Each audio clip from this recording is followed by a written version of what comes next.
Welcome to Industry Insights with Route Consultant, your front row seat to the fast-moving world of logistics and beyond. Each week, we bring you game-changing insights, real-world strategies, and fresh perspectives to fuel smarter investments and build stronger businesses. Join us as we sit down with expert guests to explore emerging trends and pressing topics across a wide range of industries. This is Industry Insights.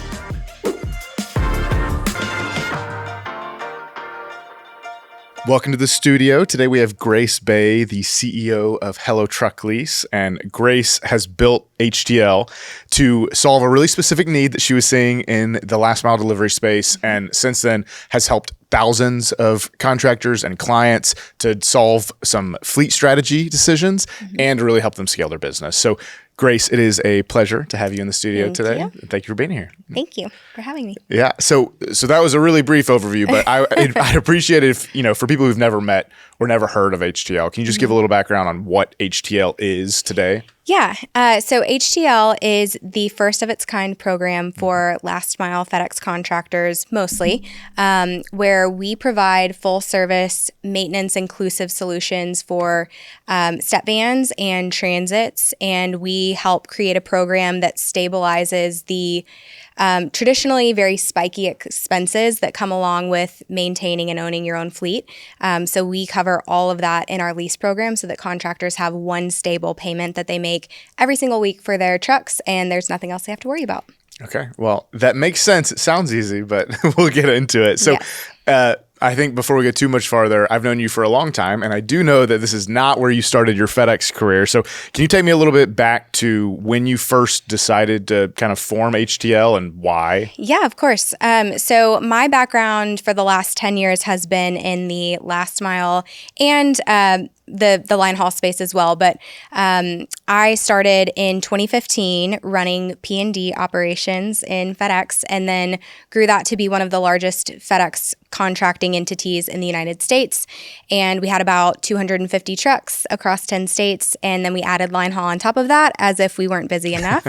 And in the line haul space, I started to learn about truck leases that really didn't exist in the P&D space at the time, and full service truck leases to be specific, with Ryder and Penske.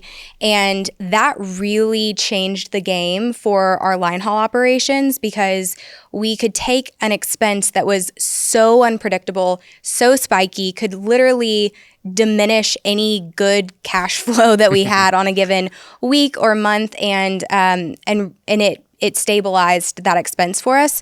So we could budget for it. We could plan for it. We could model off of it because everything started to be formulaic off of a cost per mile basis when we had that fixed expense.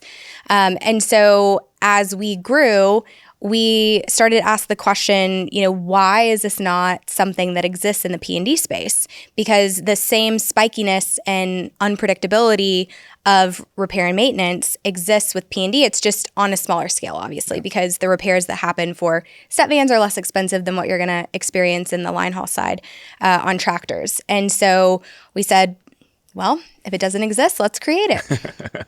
Perfect. Yeah. Because I agree with you completely. For years and years, I was just told this model doesn't work. You can't do leasing in P&D. No one does it right. You can't do it. So you said let's create it, but how did you actually go about solving a problem that I think, like I said, that was the general prevailing knowledge is it's not going to work.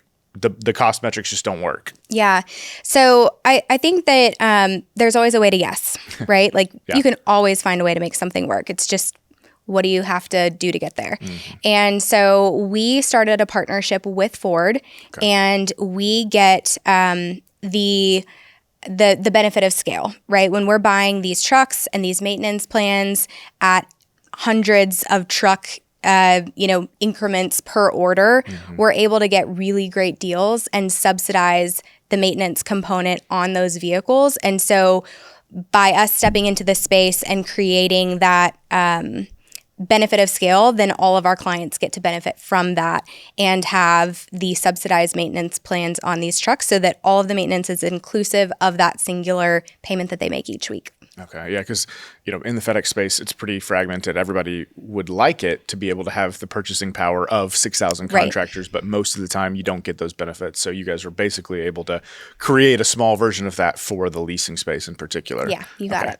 Well, that makes sense. So was this an easy path? I think we're talking about it like, oh, this was the problem and we solved it. Was this an overnight success story? What was kind of that building process like? Yeah, that's a great question and kind of a funny story. So I actually went on maternity leave in the beginning of 2021. And my first day back to work, Spencer said, "Welcome back. We started a truck leasing company." I said, "Oh, great. Tell me about it." And he gave me the building blocks of the plan and then said, "Here you go." Yeah, in classic fashion said, back. "I built it, but you're going to run it. Yes, Congratulations." Yes. So I think we had 6 trucks on the road when I started back in July of 2021, and we've grown it to over 500 in less than 4 years. Yeah. And so really our growth path has always been understanding the pain points and crafting really creative solutions so that everybody wins, because we understand the pain points of our clients in the space and we continue to chase after that understanding, right? It's not just a static, we have understood, so therefore we understand. It's we've understood and we want to continue to evolve that understanding as your businesses change and grow. So we've developed a lot of programs and changes and nuances for our program to stay really lock in step with our clients to make sure that as their business changes and evolves and grows, our solutions do too. And we all know that there's so many changes that happen all of the time in this space that if you think you've got it figured out today, like tomorrow, it's a moot point. And so that's really been our key growth strategy. And I will say, like, one of the things I'm really proud of with this company is that we've grown to this size and this scale with almost zero outbound sales. It has all just been people coming to us because they have heard about us and they know our reputation and they know us and they know what our philosophy is. So that's been very cool. And obviously it's been years, so you've continued to do well, continue to grow that brand. So that's been great to see. Yeah. So, let's talk a little bit more kind of, brass and tacks here. So the leasing model that you're building, you built it to solve some specific issues. We talked about spikiness. Right. Kind of how did you design the program? What does this lease model look like and what all are you solving for there? Yeah. So that is a very complex question, and I'll try to break it down. But just surface level, so our program is a 36-month program. It's a 3-year lease. And within those 3 years, we cover all of the expenses that come with owning, operating, and maintaining that vehicle. So we cover all of the preventative maintenance. If you have an engine that blows at 63,000 miles, which they all seem to do at this point, and most people only have a 60,000 mile powertrain warranty, we cover that. We pay for it in full. We just ask that our clients that they honor the service intervals that we ask them to get preventative maintenance within. And everything else is covered. The only 3 things that we don't cover are tires, glass, and physical damage. And it's really nice for our clients to know that there's no hidden expense that's going to pop up. There's no, one time every year they get hit with these taxes or they have to register their vehicles or licensing fees, FAIs, like all of that is covered. Okay. And so we try to package it up really nicely so that they have nothing else that they have to worry about. Okay. So 3 years, everything's included outside of a couple of things, but everybody understands what that is. Yeah. How does the maintenance actually work? So we talk about it being fully covered. What does the process look like there? Yeah. So most of our clients are going to work with their local Ford dealership, and they're going to take those vehicles into Ford to be serviced. The nice thing about us having been around for a few years now is we've developed some really great relationships with the local Ford dealerships all across the country. And it is they are franchised. And so each one is a little bit different, has its own flair and flavor. But we've worked with so many of them at this point. They know our program. They know they know what we are doing. And so we've negotiated some on-yard service options and mobile service options for our clients that aren't at any additional charge. So in certain markets, we can offer that. And then we've also partnered with a group group called Slick, and Slick is in about 10 to 15 major metro markets at this point, and really hungry to grow. But they offer free on-yard service for every Hello Truck Lease unit in any area that they have operations. So as they grow, more and more of our clients will become eligible to have that service added on to their Hello Truck Lease units, and it's totally free. Okay. Yeah, so that's huge. So they've got two different options in some of the biggest areas. Are there parts of the country that there's no Ford option, Yeah, so there are some. So my people out in Montana and North Dakota and, out in the boonies, it can be difficult to find a Ford dealership within a reasonable distance for contractors to manage the burden of taking their trucks to be serviced every 5,000 miles. Sometimes the Ford dealership is just too far and it doesn't make sense. It crushes efficiency and leads to too much downtime. And in those instances, we'll work on a client's behalf to try to get another shop approved to do kind of like the Ford in-network work.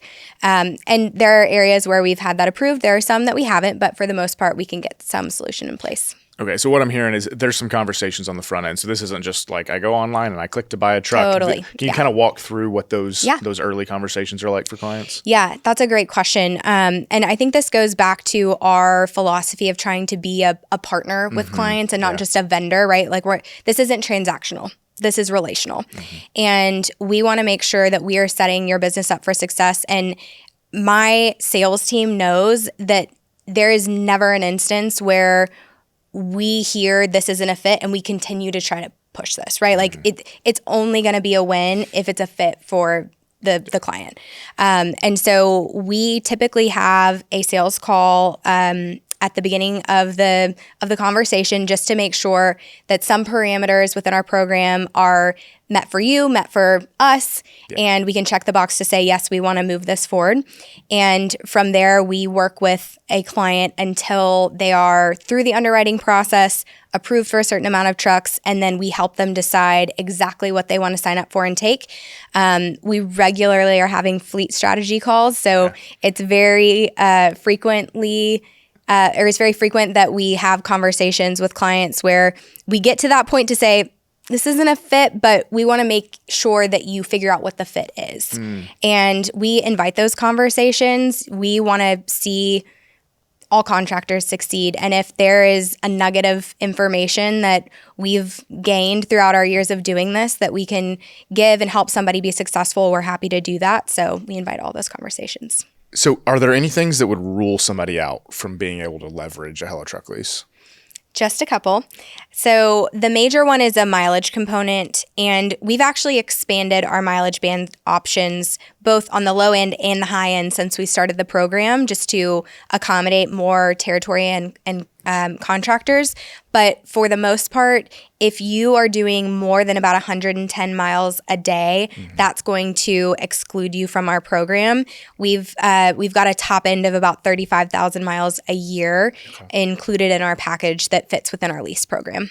Okay. So is mileage the only thing that would rule somebody out? For the most part, there are some wonky territories. If you're driving 95% gravel roads, we may need to have a conversation. But the mileage is the main component. And then obviously we have an underwriting component to the application process. But outside of those two things, that's it. So I'm thinking about this, and you operated for years.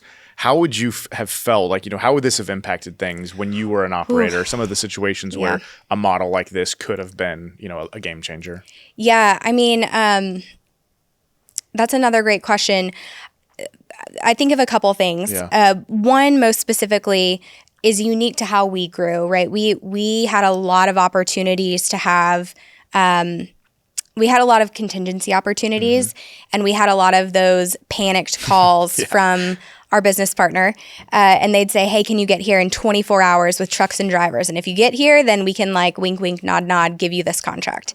And I just think back to some of those moments where we had the duct tape rolls out and bungee cords going, and we were trying to patch up any old truck from the boneyard to limp it along to wherever we had to go to get that opportunity. And if I had had a partner in the space to call and say, hey, I need 10 brand new trucks. I need to lease them and they need to be in St. Louis on Monday. I can't even imagine the exponential growth we would have experienced even faster than what we did, because we would have had that solution ready to go. So if that's possible with you guys, so in my head, I think of this as the only way I would be able to get a truck that fast is if I had a pile of cash and I went into the dealership and was like, this is, I've got to find it right now. So you guys actually can move really quickly at times like that? We can move pretty quickly. And I will say a lot of that is determined by our the responsiveness of the contractor, right? Yeah. So we can't skirt the underwriting process.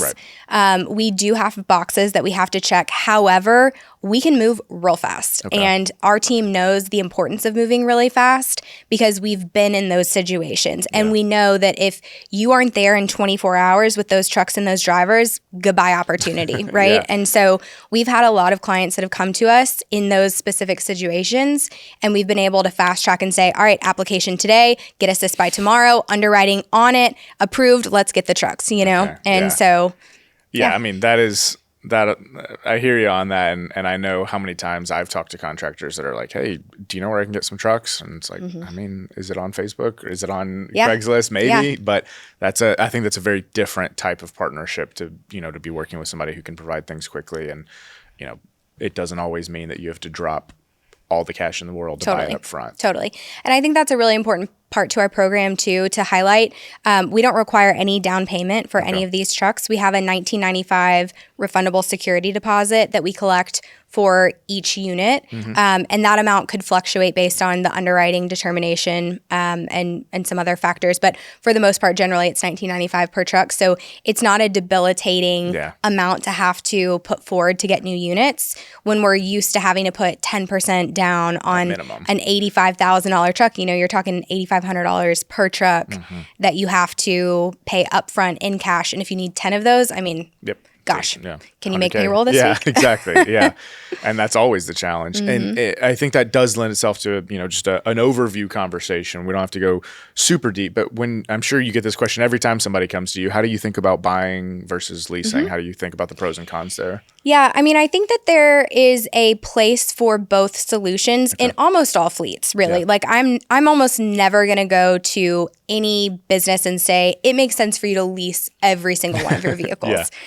Maybe if you're super, super low mileage and you do like 25 to 40 miles a day, let's have a conversation. But outside of that, I think it's really great to have a mixed fleet. First of all, you're not beholden to any singular solution, and you have multiple vendors that you can pull upon and relationships you're developing to get trucks as needed based on the opportunity, based on the timeline, and you don't have a singular source that you're really having to depend on. So the diversification is really great. But then also when it comes to a fleet strategy, I really love to talk about this refresh strategy. It's something that changed the game for our operations when I really started committing to it and doing it every single year. And that refresh strategy it helps to protect your fleet from ever getting into a situation where you become reactive to major catastrophic events that are happening across your fleet. And the way that you avoid that is making sure that you never have the majority or all of your trucks in your fleet past a certain age or past a certain mileage point. And we like to identify about 250,000 miles as a great point in a truck's life to say, you should probably start to look at exiting, right? Like it doesn't mean it's the total usable life of a truck, but we don't ever want you to get to the total usable life of a truck, because then you lose all of the value that you could extract from being able to sell that truck in the event that there's a catastrophic event like an engine failure, a transmission failure, and then it's worthless unless you go spend $14,000 sometimes on an engine repair, right? And a truck may not be worth that investment. So with all of that said, leasing is a really great component that can unlock that refresh cycle, especially for people who have mixed mileage territories where you have some lower mileage stuff, some higher mileage stuff. And you can use leasing as a way to age out some of your older vehicles, bring in new vehicles with no down payment, just a small, refundable deposit, and you can keep that cycle going without having to fork up a bunch of CapEx and, ruin your cash position, your cash flow, and spend all of this money with traditional financing, or buying trucks with just cash. So it's a great way to unlock that. But I do think that there's a place for both solutions in almost every fleet. Okay, that makes sense. I mean, I think exactly like you're saying, there is a lot of value in just having more than one neck to choke when you need it. Yes. So you touched on it a little bit that it's a 3-year lease. What happens at the end of it? And I think in particular, talking through a couple of the things you've touched on, where you talk about fleet strategy at the beginning, how much does that conversation come back at the end? Totally. Yeah. When I go back to the transactional versus relational component of this business, this is a 3-year relationship we're having, right? Like at least, and that's if you're not renewing, and most of our clients do renew.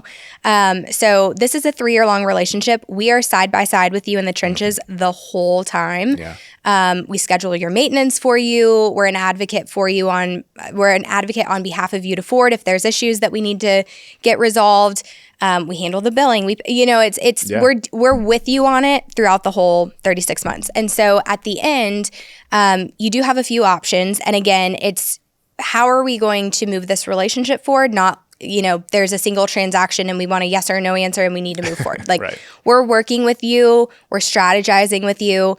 But ultimately there are a few paths that you can decide to take. So one is you can turn the truck back in. No problem. You can even leave the decals on. We'll come and pick it up from your lot or from your local Ford dealership. Hey, that's nice. Sometimes when you're just done with it at the end of it, you're like, take this off my hands. The fact that you'll do it for you, that's great. Yes. So we'll come get them. The other option is to purchase the vehicle. So we have a residual value on the unit that will float throughout the life of the lease until it's locked in. Most of our clients wait until the end of the lease to just get the purchase price to see what the market does, but we'll give that residual value and then the client can decide if they want to purchase it or not. And with either of those two options, you can backfill with new leases. So especially if you want to start that refresh process, this is a great opportunity to purchase the unit and then maybe you offload some of your older units and get a new lease to bring back into the old lease's place, and you can kind of just start that refresh cycle there. And we, in most events, can even just transfer that security deposit. So it's super, super smooth. Okay. But I will say right now we're in a little bit of a strange inventory environment, which I'm sure we're going to touch on. But with that being the case, we're offering most of our clients the opportunity to extend their leases, especially with peak season upon us. Yeah. We don't want to put a contractor in a situation where they're having to swap out vehicles and inventory in the middle of November, peak unnecessarily. So I'd say like 98% of our clients right now are opting to extend their leases and then wait until early next year to backfill with new leases. Okay. Yeah, and we're definitely going to talk about inventory and peak, but just quickly, when you've started these relationships and you're helping people with fleet strategy, how often do you find people just kind of call you in the middle of the cycle with questions, even if it's not about the leases, if it's just about their vehicles in general? All the time. All the time. Yeah. And we actually offer some free resources to at least structure that conversation a little bit. We have a free fleet analysis, and we have a little template that contractors can fill out where they'll give us information on their current fleet, just year, make, mileage, all of that important information.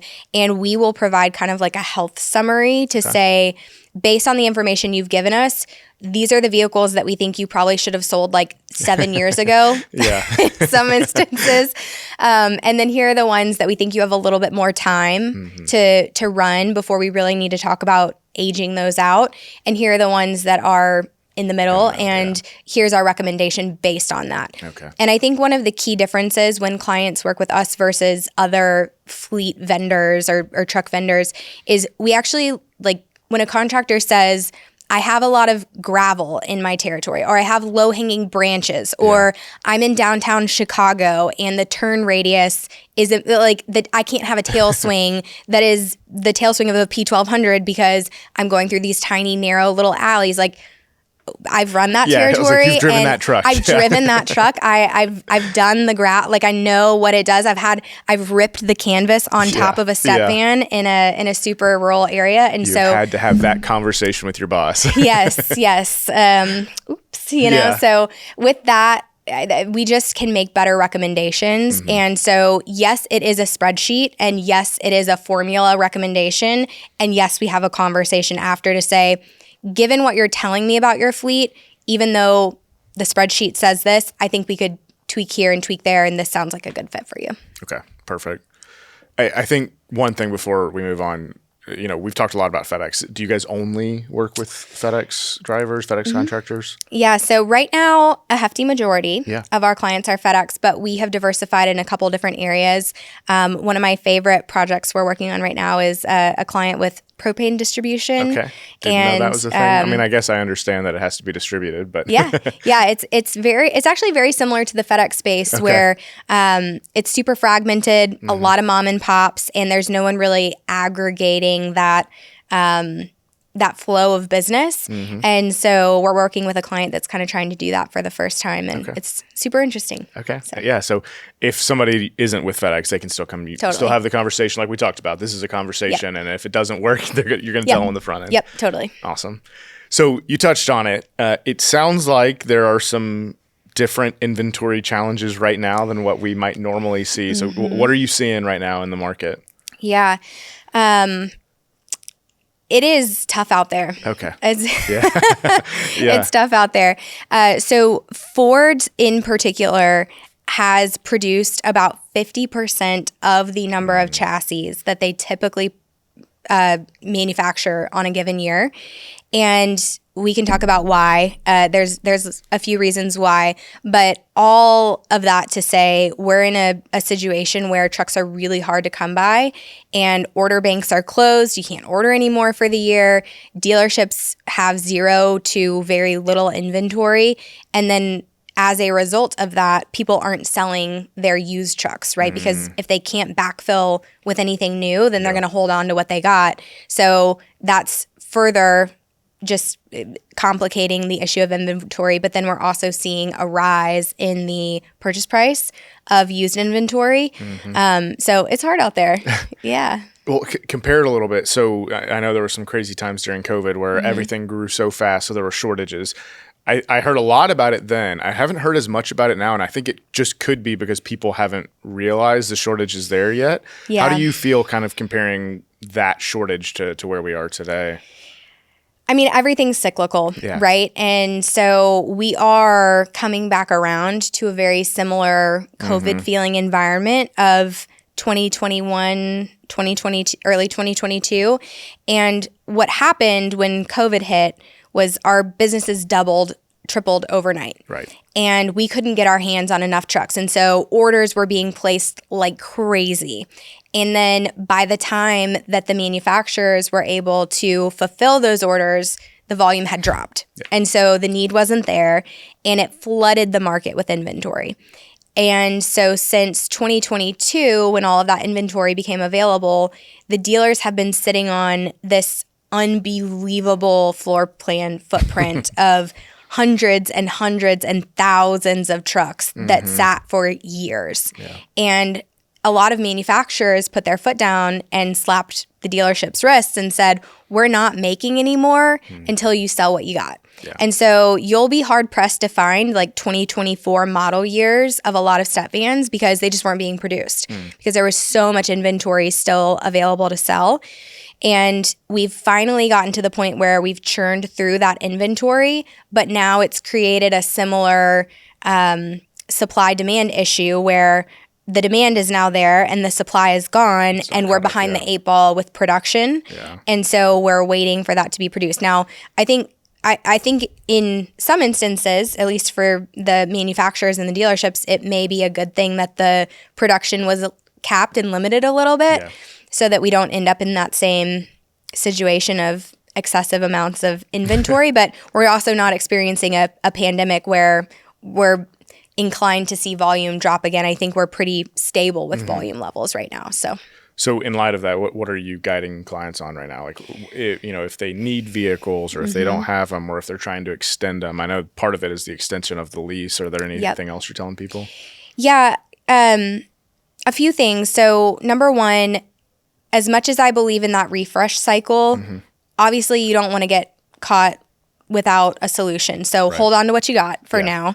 And you see that reflected in our extension period. We have a lot of clients that are saying, I want to extend into perpetuity as long as you'll allow me to and get new vehicles because I just don't know where my next solution is going to come from.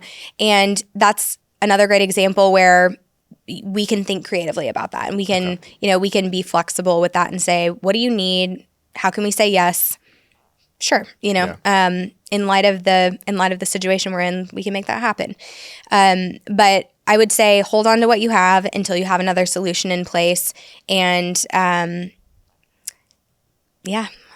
that takes us right into, that's advice for normal times. We're heading into the busiest time of the year for most last mile deliveries. We're November and December, Black Friday and Christmas.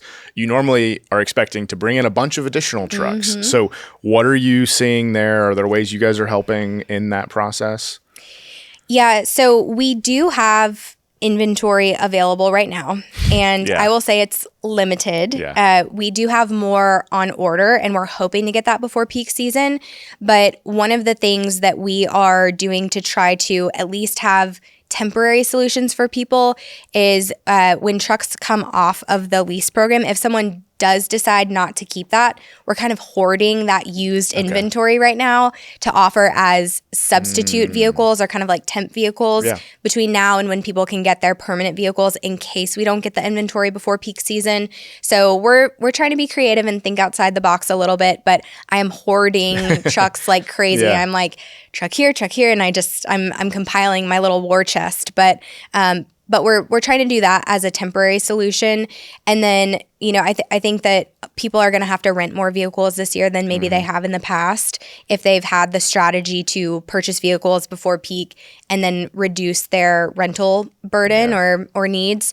So I think we'll see people in more rental vehicles than what we have in the past. Okay. Yeah, which means that there's going to be the even earlier competition for rentals. But how much do you think that people have really recognized that there's a shortage yet? Because you guys, you kind of have a mountaintop view where you're looking out.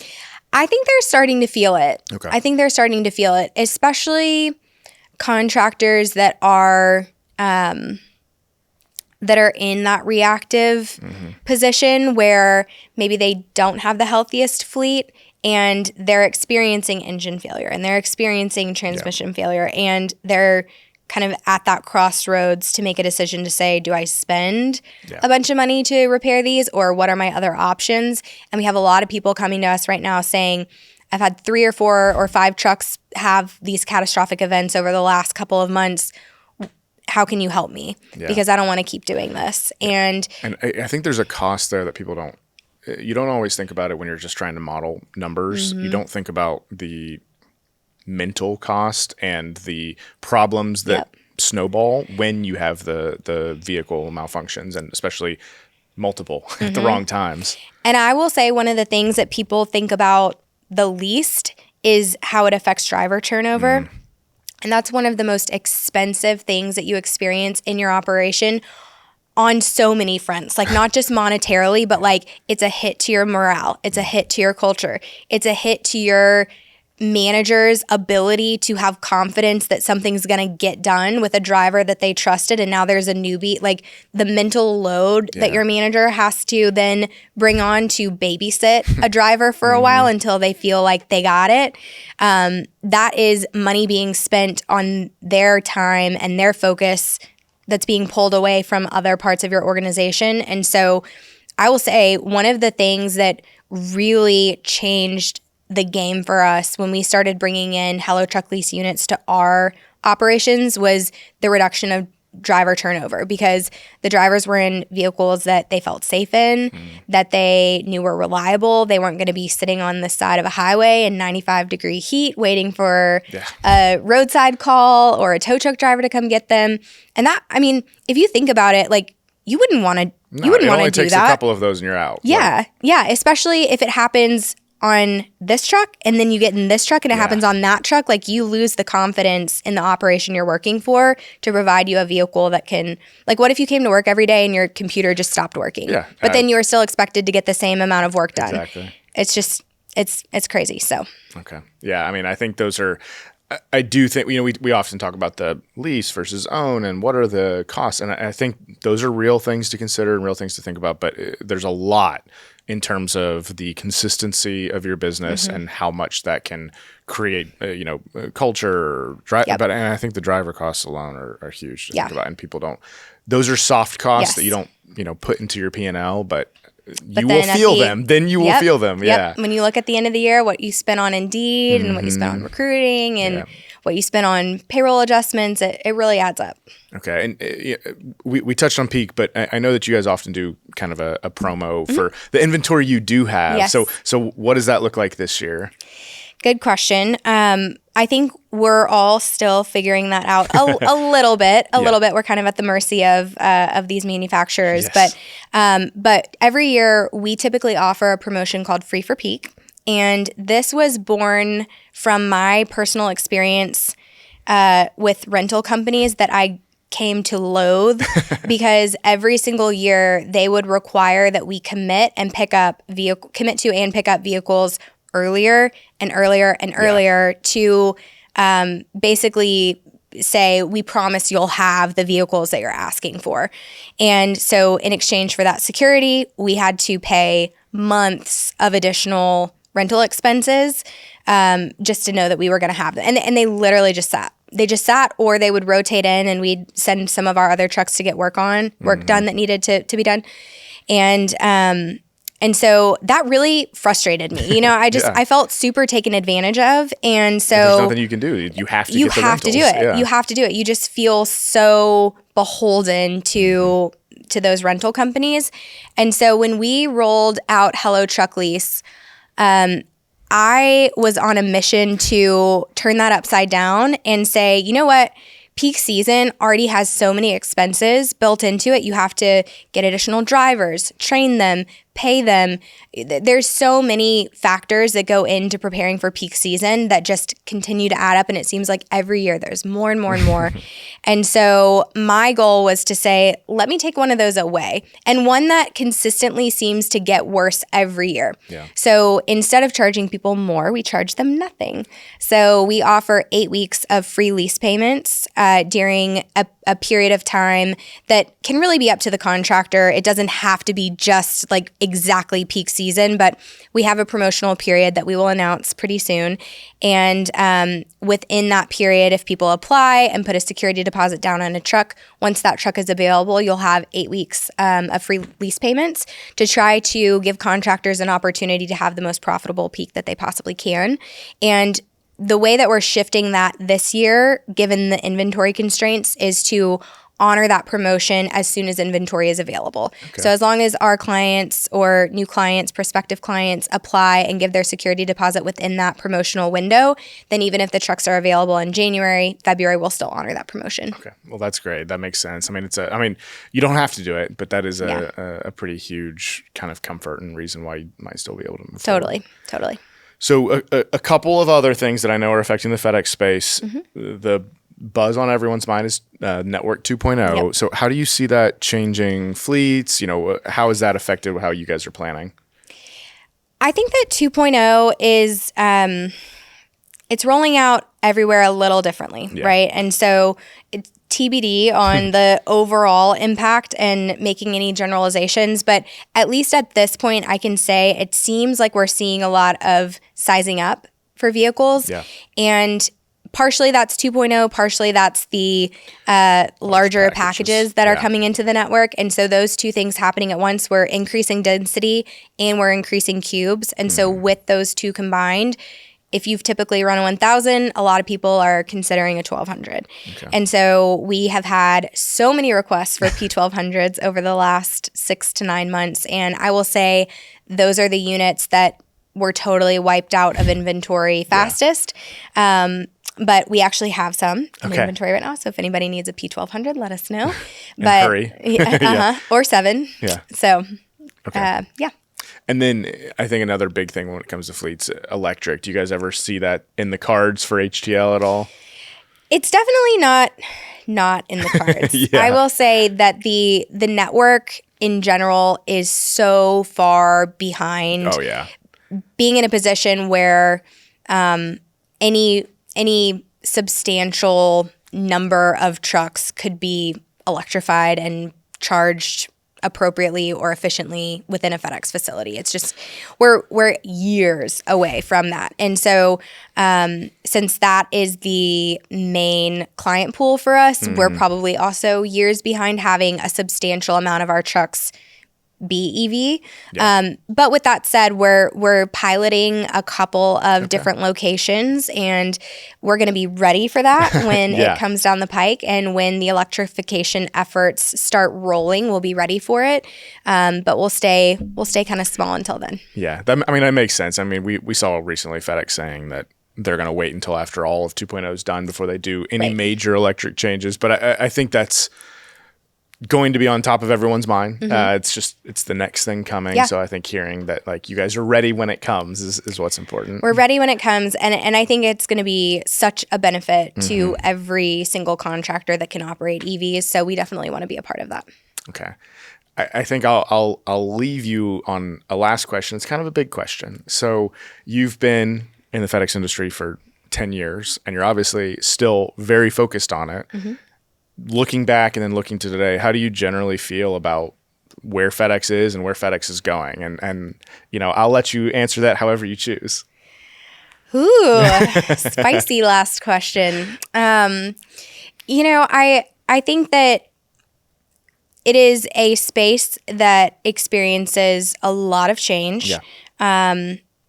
It is a space that is rapidly evolving, and with that comes good and bad. You know, it burns a lot of businesses out, but it also opens the door to a lot of opportunity for new businesses to come in and do things differently and find efficiencies. So I might limit it there and say there's pros and cons, and there's a lot of change, but I think there's always an opportunity to find some good and find some additional opportunities in the change. And I mean, I think that if you were to say that it's all perfect, then Yeah.